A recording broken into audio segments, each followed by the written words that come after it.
Bom, então vamos dar continuidade. Vamos dar continuidade aqui ao nossa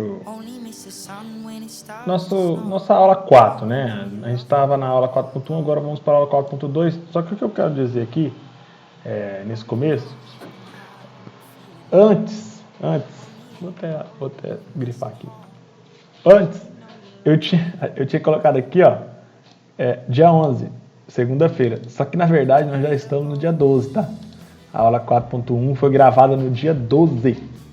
No dia 12, não no dia 11. 12 de junho.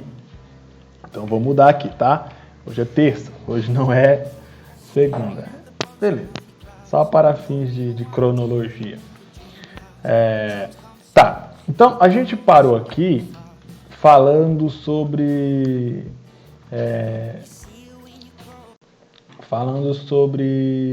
o artigo 7º, e aí a gente falou sobre a lei do domicílio, né? Outra observação que eu vou fazer é o seguinte: na aula 4.1, eu disse que eu falaria da lei do domicílio e lá no finalzinho eu falaria sobre a unidade de domicílio familiar. Só que não, eu vou trocar aqui, eu vou falar agora sobre essa informação aqui, falar sobre essa última informação, e eu vou acoplar essa informação junto nessa primeira informação, tá bom? Então eu vou colocar ela lá no início, que é melhor, tá? Deixa eu migrá-la aqui. Vou migrar essa informação. Vou migrar porque é melhor falar didaticamente, é melhor falar agora sobre essa informação, tá? Deixa eu colocar ela bem aqui. Tá. Então eu vou colocar 2, tá bom. Beleza. Eu estava dizendo que capacidade da pessoa é uma matéria que será regulada pela lei do Estatuto Pessoal. Beleza, tranquilo. Depois eu disse que os direitos de família é uma matéria que será regulada pelo Estatuto Pessoal, ou seja, pela lei do país de onde a pessoa mora. Não é pela lei do país de onde a pessoa nasceu, ou não é pela lei do país de onde a pessoa casou. Não.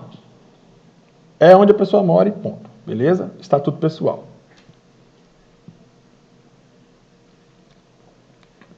Direitos de família, capacidade da pessoa, nome da pessoa, eu falei todos os exemplos. Começo da personalidade, fim da personalidade. Beleza, tranquilo. Agora eu vou falar uma informação importante relacionada à unidade de domicílio familiar. Então, se João casa com Maria, o domicílio de João é a casa onde João mora, e o domicílio de Maria é a casa onde João e Maria moram. Beleza? É o mesmo domicílio. Isso é uma coisa muito natural, né? E quando João e Maria tiverem um filho, 2, 3, 4, 5, sei lá quantos filhos, até que esses filhos completem 18 anos ou se emancipem antes dos 18, dos 16, 17 se emancipem, né? Enquanto isso não acontecer, enquanto não chegar o dia em que o filho desse casal se emancipar com 16 e 17 anos, ou completar 18 anos, enquanto não chegar essa data, os filhos serão considerados domiciliados na casa em que o pai morar, na casa em que os pais morarem, beleza? Então, perceba que a lei brasileira, ela privilegiou a unidade do domicílio da família. Unidade de domicílio familiar. Beleza? Então, toda a família, a preferência aqui é que elas sejam, que cada membro seja considerado como domiciliado na residência daquela família. Beleza? Tranquilo. Por isso, unidade de domicílio familiar. Tá. Agora, existe uma exceção que está prevista na lei de introdução, que é os casos, né, que são os casos de abandono. Então, Se o marido abandonar a esposa, o marido vai ter um domicílio, a esposa terá outro, o filho terá outro, e assim sucessivamente. Ok? Então, regra: unidade do domicílio familiar. Ou seja, tanto o homem quanto a esposa, quanto os filhos moram ou têm residência ou têm domicílio no mesmo lugar. Exceção: casos de abandono. Nos casos de abandono, quem abandonar o lar vai ter um domicílio, quem continuar no lar terá outro domicílio. Beleza? Então, isso aqui não tem dificuldade alguma, desde que, doutores, vocês tenham aprendido a diferença entre domicílio e residência. Residência é algo mais estrito, domicílio é um instituto muito mais amplificado, muito mais extenso. Beleza. Então agora vamos falar sobre a terceira informação. Lei do local de celebração do casamento. Aí eu coloquei até uma imagem aqui para ficar um pouco mais ilustrativo, né? Para você tentar fazer uma leitura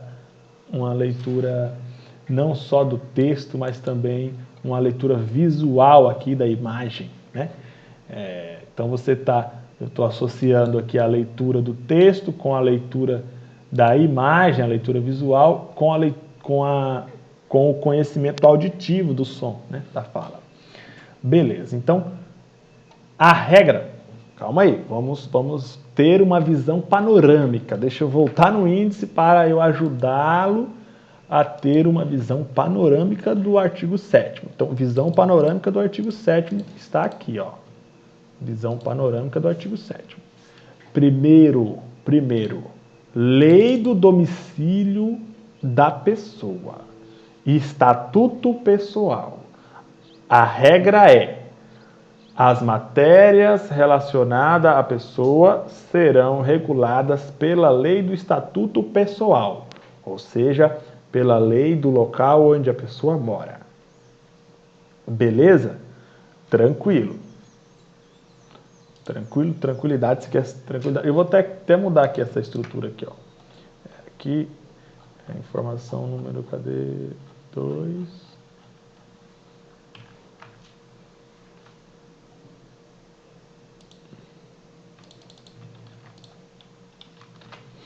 Deixa eu mudar só para você, para não ficar muito, para ficar bem organizado, tá? Deixa eu mudar aqui.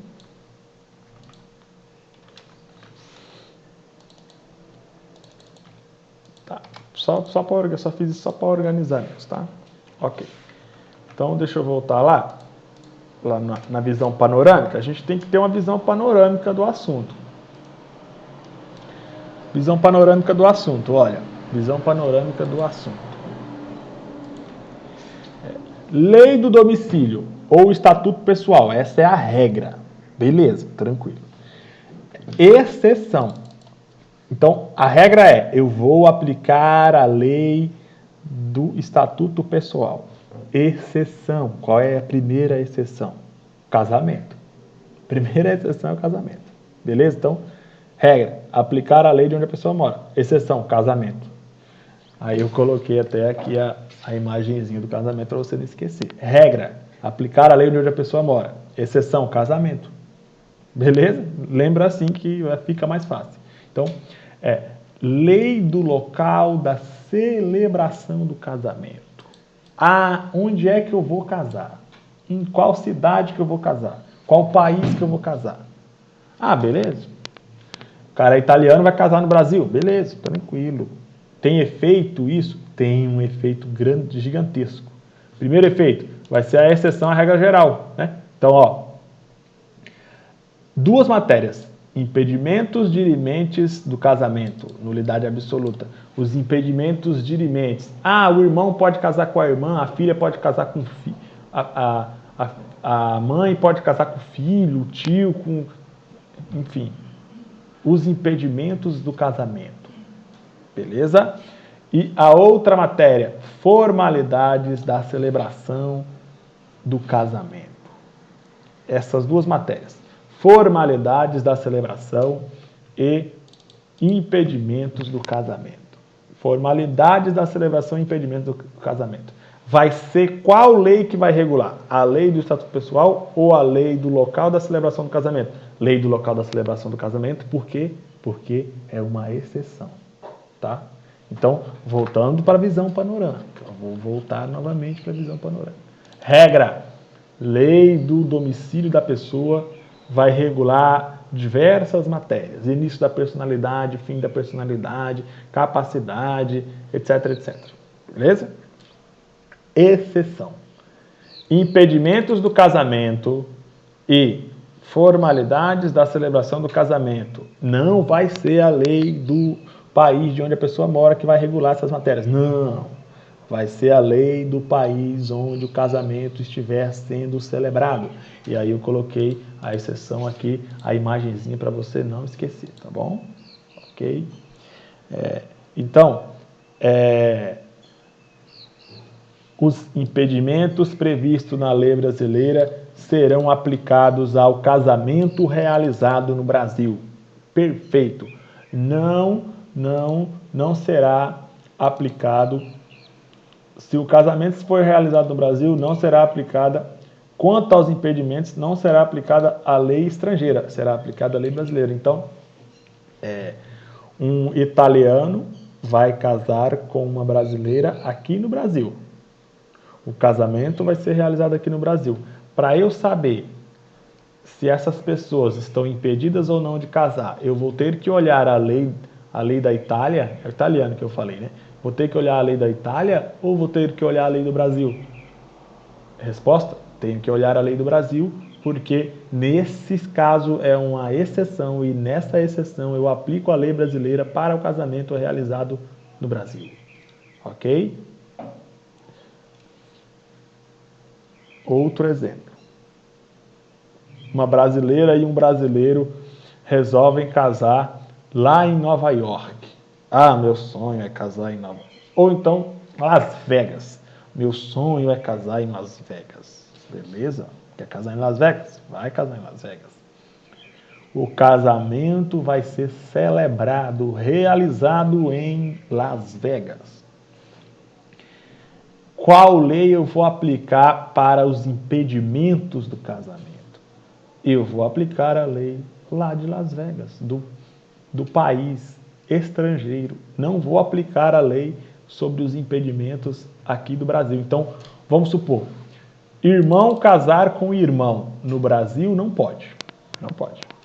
Mas vamos só imaginar, eu nem sei se pode ou não, mas vamos só imaginar que lá em Las Vegas tem uma lei que permite o irmão casar com o irmão. Aí, 2 brasileiros saem daqui e vão casar lá em Las Vegas. Eles podem? Podem, sem problema nenhum. Podem casar lá, Las Vegas. Se a lei de lá aceitar o casamento deles, eles vão casar lá em Las Vegas sem problema nenhum. Irmão com irmão não podem casar aqui no Brasil. Em Las Vegas pode? Pode. Beleza, o problema é deles. Porque os impedimentos do casamento, eles serão regulados pela lei. Não pela lei de onde as pessoas que vão casar moram, mas sim pela lei de onde vai ser realizado o casamento. Beleza? Então, é uma regra assim, sabe, que tem inúmeras consequências mesmo. Beleza. A outra matéria seria as formalidades da celebração previstas na lei, né? Então, se o casamento vai ser realizado no Brasil, a lei brasileira que regulará as formalidades da celebração desse casamento. Se o casamento vai ser realizado no México, não vai ser a lei brasileira que vai regular esse casamento que será realizado no México. Então, exemplo. No Brasil, de acordo com o artigo 1533 do Código Civil, se o casamento vai ser realizado no Brasil, então tem que seguir umas formalidades, né? Então, primeiro, as partes vão apresentar uma petição ao tabelião no cartório extrajudicial. Beleza. Depois, o tabelião vai certificar a possibilidade do casamento, se aquelas pessoas podem ou não casar. É uma certidão feita pelo cartório extrajudicial. Beleza? Tranquilo. Depois, somente depois, em um terceiro momento, é que a autoridade vai marcar o dia e a hora e o lugar do casamento, da celebração do casamento. Beleza? Aí depois, em um quarto momento, é que acontecerá a celebração do casamento. Isso está escrito no artigo 1533. Essas são regras sobre as formalidades do casamento. E se o casamento for realizado no México, eu vou seguir o artigo 1533? Não, eu vou seguir a lei lá do México, sei lá qual é o artigo. Agora, se o casamento for realizado no Brasil, aí eu sigo a lei brasileira. Beleza? Então, volta para a visão panorâmica. Visão panorâmica. Regra. Algumas matérias eu vou aplicar a lei de onde a pessoa mora. Lei do Estatuto Pessoal, né? Início da personalidade, fim da personalidade, capacidade civil, etc, etc, etc, etc. Beleza. Exceção. Celebração do casamento. Onde o casamento for celebrado, eu vou aplicar a lei do país onde o casamento for celebrado. Não vou aplicar a lei de onde a pessoa mora. Então, para duas matérias, né? Impedimentos, dirimentos sobre o casamento, né? E formalidades da celebração do casamento. Beleza? Essas duas matérias eu não aplico a lei de onde a pessoa mora, eu aplico a lei de onde está sendo realizado o casamento. Isso está no artigo 7º da lei de introdução. Tá. Beleza. Então agora, vamos falar da informação número 3. Falamos de duas informações. Primeira, lei do domicílio, estatuto pessoal. E segunda informação, lei do local de celebração do casamento. Beleza? Tranquilo? Sem problema. Agora, vamos falar sobre o casamento perante o juiz brasileiro. Tá? Então, a regra. A regra é a seguinte: o casamento vai ser realizado no Brasil? Beleza, vai ser realizado no Brasil. Qual lei eu vou aplicar para esse casamento? Eu vou aplicar a lei brasileira. Beleza, simples. É uma regra simplória, bem simples. Tá. Então, se a brasileira vai casar com o brasileiro, perante um juiz brasileiro, vai ser aplicada a lei brasileira. Então, a regra vai ser aplicada a lei brasileira e será um juiz brasileiro que fará o casamento. Se o casamento vai ser realizado no Brasil. Beleza. Uma italiana vai casar com um italiano no Brasil. Então, o que esses italianos têm de fazer? Os italianos têm de procurar o juiz para casar perante o juiz brasileiro e vai ser aplicada a lei brasileira. Beleza? Sem dificuldade. Essa regra não tem dificuldade. Só que eu trouxe a exceção. Né? E aí eu coloquei essa imagem aqui, ó. Consulado dos Estados Unidos aqui no Brasil. Então, a regra é casamento perante o juiz brasileiro e aplicação da lei brasileira. Beleza. Exceção. Casamento de estrangeiros, né? Então, tanto a mulher quanto o homem, o casal tem que ser do estrangeiro, não pode ser brasileiro, né? Então, se for homem com homem, os dois homens têm que ser de outro país. Se for mulher com mulher, as duas mulheres têm que ser de outro país. Se for homem com mulher, o homem e a mulher têm de ser de outro país, né? Assim, outra nacionalidade, estrangeiros. Então, a exceção é o casamento de estrangeiros realizado não perante um juiz brasileiro, mas perante uma autoridade diplomática ou uma autoridade consular do país de onde essas pessoas moram. Beleza? Então perceba aqui, doutores, olha, aqui tem um raciocínio lógico por trás. Raciocínio lógico jurídico. Se aqueles estrangeiros, vamos supor o italiano e a italiana, querem casar no Brasil, eles sabem, eles vão procurar um advogado, o advogado fala, ó, vocês vão casar aqui no Brasil? Beleza, só que vocês vão ser regulados pela lei brasileira. Aí eles falam, não, eu quero ser regulado o meu casamento, quero que seja regulado pelas leis da Itália, mas eu quero casar no Brasil. Pode? Aí o advogado responde, pode, é uma exceção. Só que não vai ser um casamento perante o juiz brasileiro. Será um casamento perante uma autoridade diplomática do país de vocês ou uma autoridade consular do país de vocês. Beleza? Então, entenda a exceção. Entenda a exceção, pelo amor de Deus. Não vamos errar isso na prova. Regra: casamento no Brasil, juiz brasileiro, lei brasileira. Exceção: casamento no Brasil, autoridade diplomática estrangeira ou autoridade consular estrangeira, lei estrangeira. Beleza? Então, eu vou só tentar dar um exemplo aqui para a pessoa entender. Vamos supor que no Brasil não seja admitido o casamento entre homem e homem, ou entre mulher e mulher. Só podem casar homem e mulher. Hoje no Brasil já é admitido. Beleza, já é admitido, mas vamos só supor que ainda não fosse admitido, tá? Vamos supor, porque até muito pouco tempo atrás, você ia casar no cartório, o tabelião não aceitava, não. Homem com homem não aceitava casamento de homem com homem. Mulher com mulher, o tabelião não aceitava também. Hoje já são obrigados a aceitar. Beleza? Tranquilo. Mas vamos supor que no Brasil não fosse possível, na prática não fosse possível o casamento de homem com homem ou de mulher com mulher. Só seria admitido mulher com homem. Tá, ok. Então, nesse caso, vamos supor o seguinte, um italiano, João, e outro italiano, Pedro, querem se casar.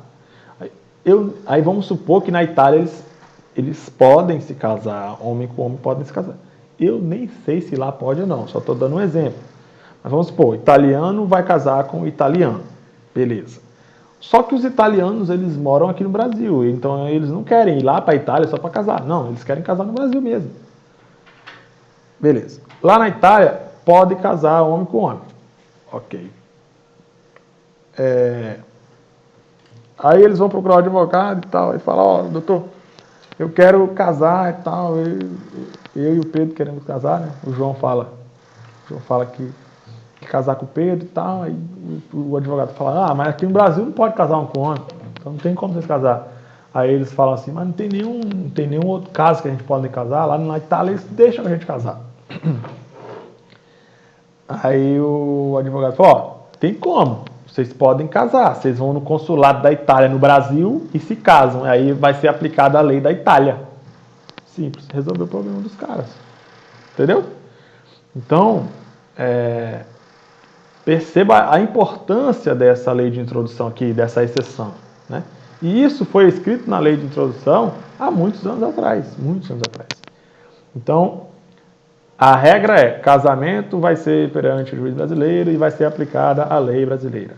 Exceção, casamento pode ser perante a autoridade diplomática estrangeira ou o casamento pode ser perante a autoridade consular estrangeira, desde que os nubentes, né, o homem e a mulher, o homem e o homem, ou a mulher e a mulher, sejam estrangeiros. Então, se um for estrangeiro e o outro não for estrangeiro, se um for estrangeiro e o outro for brasileiro, aí não se aplica essa exceção. Os dois têm que ser estrangeiros, tá? Eu até coloquei aqui, ó. Coloquei aqui a imagenzinha para você não esquecer. Aí coloquei aqui, ó. Aplicar a lei do domicílio dos nubentes, estatuto pessoal. Então, eu estou dando privilégio ao estatuto pessoal daquelas pessoas que vão casar, né? Desde que eles procurem aí a autoridade diplomática estrangeira.